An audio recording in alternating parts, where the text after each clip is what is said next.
Hola chicos, ¿cómo están? Mi nombre es Kevin Ariel Rivas Campos, soy estudiante de la Universidad de El Salvador de cuarto año de medicina. Mi Instagram es carribas-00 y este día, como parte de la Escuela de Fisiología de la Harper Academia y en colaboración con UDOX, les traigo el sexto tema del curso de Fisiología Cardiovascular como parte del módulo avanzado del curso de Fisiología, con el tema de regulación de la presión arterial. Ya este es el penúltimo tema del curso de Fisiología Cardiovascular y espero que todo hasta el momento vaya quedando claro. Ahorita nos olvidamos un poquito del corazón, del ciclo cardíaco y vamos a la parte vascular, a uno de los temas más importantes que todo médico debe manejar, que es la presión arterial, sus determinantes y cómo se regula. El contenido de este día: primero los determinantes de la presión arterial, qué nos determina, ¿verdad? ¿Qué componentes nos forman la presión arterial? Luego, en sus mecanismos de regulación, primero el reflejo vasoreceptor y posteriormente el sistema renina-angiotensina a aldosterona. Con respecto al sistema renina-angiotensina-aldosterona, nos vamos a centrar primordialmente en las implicaciones de esta en la presión arterial, más no en toda la parte renal. Eso va a quedar para otro curso, en especial el curso de fisiología renal, siempre aquí en la Escuela de Fisiología. Bien, primero vamos a ver los determinantes de la presión arterial. La presión arterial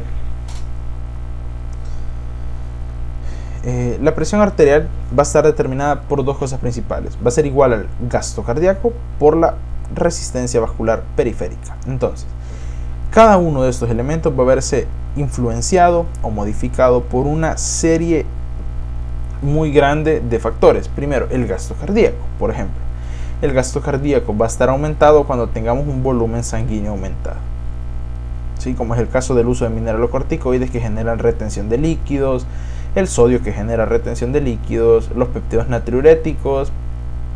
Entonces, el gasto cardíaco va a estar regulado por la volemia, o sea, a mayor volemia, mayor gasto cardíaco, y también por factores meramente cardíacos como la frecuencia cardíaca y la contractilidad. Entonces, podríamos decir, si está aumentada la volemia, más gasto cardíaco, por ende mayor presión arterial.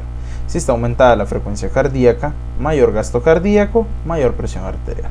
Si está aumentada la contractilidad cardíaca, mayor gasto cardíaco y mayor presión arterial. Asimismo, la resistencia vascular periférica. La resistencia vascular periférica, como saben, está regulada principalmente a nivel de las arteriolas, son los vasos con mayor resistencia del árbol vascular, y estos van a estar regulados por factores humorales, como son agentes vasoconstrictores como la angiotensina 2, catecolaminas, tromboxanos, leucotrienos, endotelina 1.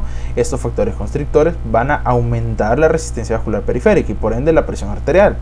A diferencia de los vasodilatadores como prostaglandinas, cininas y óxido nítrico, que son factores dilatadores que van a disminuir la resistencia vascular periférica y por ende la presión arterial.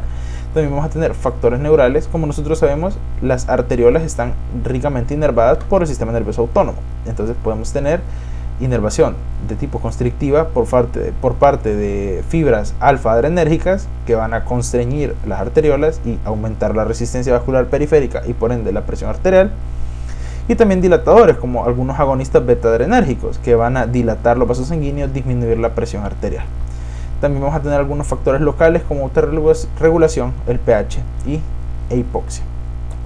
Bien, también es muy importante mencionar que la presión arterial se ve regulada principalmente en un nivel llamado endotelio. El endotelio, como nosotros sabemos, es esa capa de células, ¿sí?, de células que va a recubrir en el interior a los vasos sanguíneos. Entonces, el endotelio normalmente va a tener un estado basal y va a tener también un estado activado. Cuando el endotelio está en su estado basal es que va a mantener una presión arterial normal. Va a haber un flujo laminar de sangre, van a haber factores de crecimiento, no va a ser adhesivo, no va a ser trombogénico. Esto quiere decir que en un estado basal el endotelio nos va a ayudar a nosotros a mantener esa presión arterial, un equilibrio entre factores vasoconstrictores y vasodilatadores. No va a haber agregación plaquetaria excesiva, por lo cual no se van a formar trombos que van a disminuir la luz de los vasos, un flujo laminar por el cual no se van a producir soplos y una tensión arterial normal. Pero este mismo endotelio puede sufrir algo llamado disfunción endotelial, que lo que va a generar es un estado activado que va a alterar la presión arterial directamente. Por ejemplo, un aumento de factores procoagulantes, un aumento de moléculas de adhesión, un aumento de factores proinflamatorios, también la alteración por citoquinas y factores de crecimiento. Esto va a generar hipertensión, que es una cosa muy importante, por lo que yo les digo, hay que saber sobre la fisiología normal de la presión arterial para saber luego identificar cuáles son los riesgos de una persona con hipertensión arterial, que es una enfermedad que causa una gran morbimortalidad mundial. Vas a tener flujos turbulentos, aumento de citocinas, activación del complemento, productos bacterianos, productos lípidos, productos avanzados de glicosilación, hipoxia, acidosis, virus y el resto.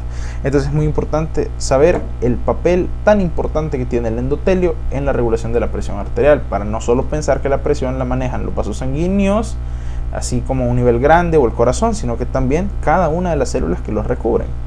Bien, ahora, hablando de los mecanismos de regulación, vamos a tener dos principales. Uno es el reflejo vasoreceptor y otro es el sistema renina-angiotensina-aldosterona. Vamos a estar primero en el reflejo vasoreceptor.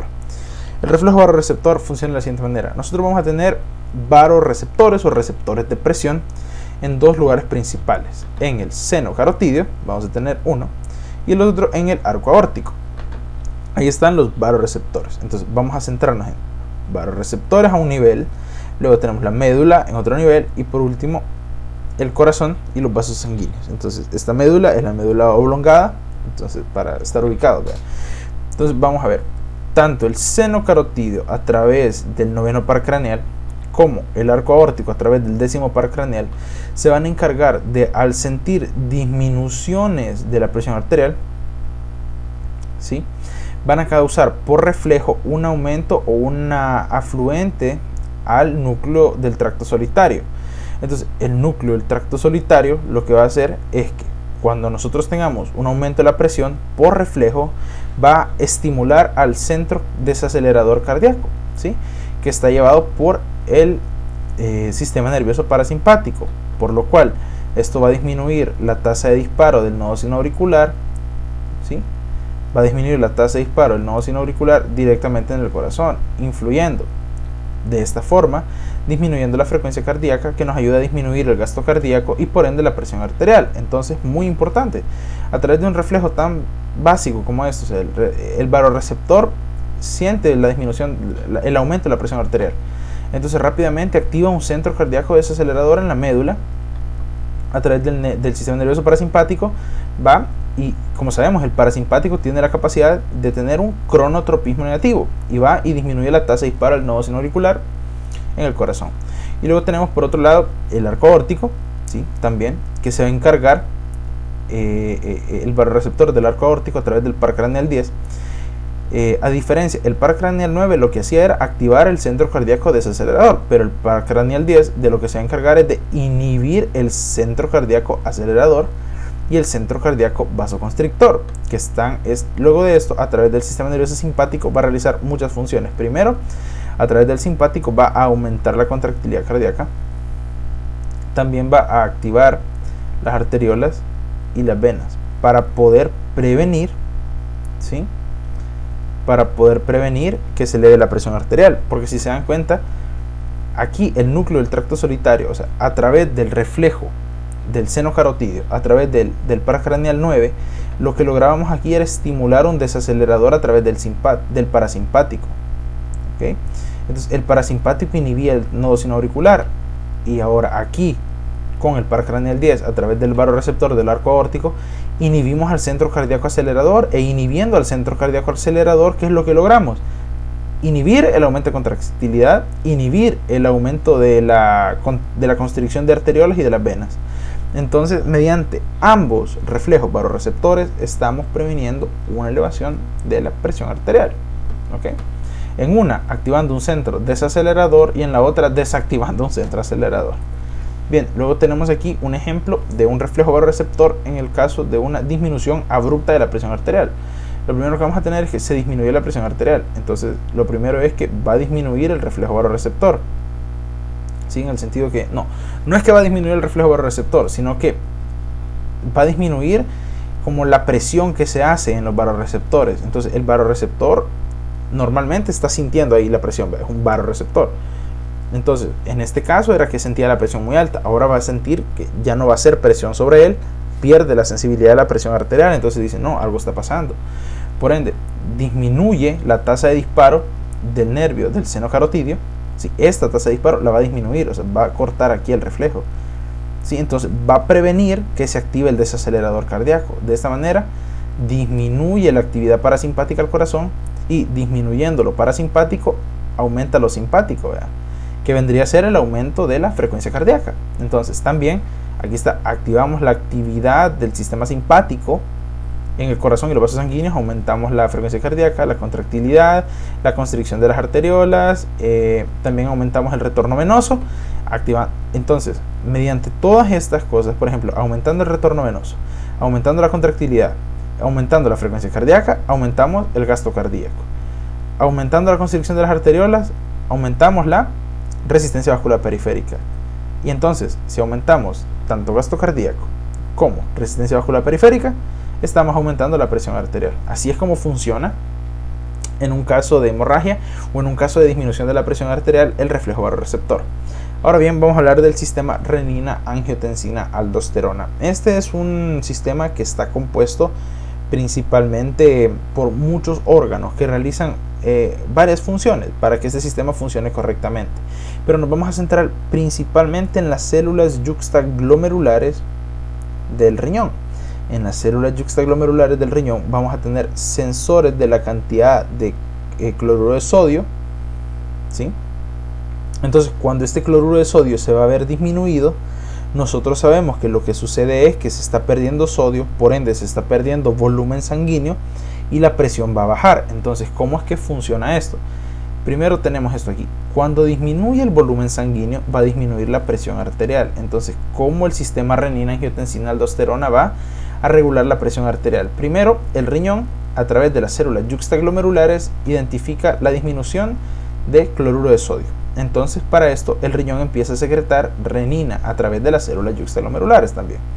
Entonces, empieza a secretar renina. La renina se va a encargar de convertir a una proenzima llamada angiotensinógeno, que tiene síntesis hepática, la va a convertir en angiotensina 1, la cual en el endotelio de muchos tejidos, como por ejemplo el tejido pulmonar, se va a convertir en angiotensina 2 por acción de una enzima que estaba en estos tejidos, que es la enzima convertidora angiotensina. Entonces, la angiotensina 2 es la que va a realizar las actividades vasoconstrictoras que van a elevar la presión arterial. ¿Esto cómo lo hace? Primero, estimulando la glándula adrenal para que se aumente la secreción de aldosterona.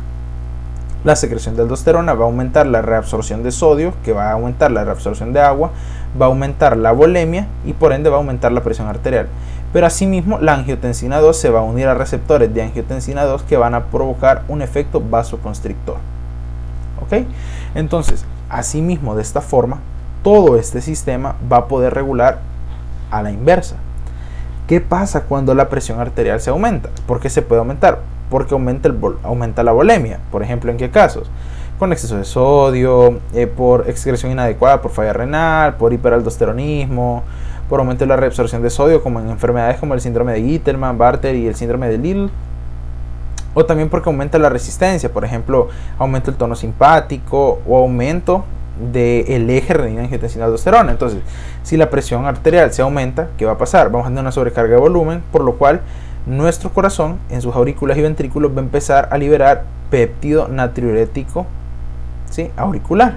Este péptido natriurético auricular tiene dos efectos para disminuir la presión arterial. Uno es vasodilatador y el otro que aumenta la excreción de sodio y agua, disminuyendo la volemia y disminuyendo la presión. Entonces, mediante estos sistemas muy bien coordinados, el de los péptidos natriuréticos y el sistema renina-angiotensina-aldosterona, este sistema logra mantener un equilibrio que no tiene ni la presión alta ni baja, llegando a lo que es este estado de equilibrio llamado normotensión, que también podemos llamar en fisiología la homeostasis de la presión arterial. Bien, en este caso esto fue todo. Esta es una clase un poquito más sencilla, más directo al grano. Espero les haya gustado. Como siempre, vayan a chequear las redes de la Harper Academia, vayan a ver la página de Udocs. Sin el apoyo de ellos sería imposible traer todo este contenido de manera gratuita para apoyar su formación. También pueden ver mis redes sociales, pueden escribirme ahí cualquier duda que tengan sobre alguna clase, o si quieren complementar algún tema me pueden buscar ahí, yo con todo el gusto les voy a contestar. La bibliografía utilizada en esta clase fue, como siempre, el Tratado de Fisiología Médica de Guyton, la 14ª edición, la Fisiología Médica de Boron en su 3ª edición y el VRS 7ª edición de Constanzo. Muchas gracias y nos vemos a la siguiente. Adiós.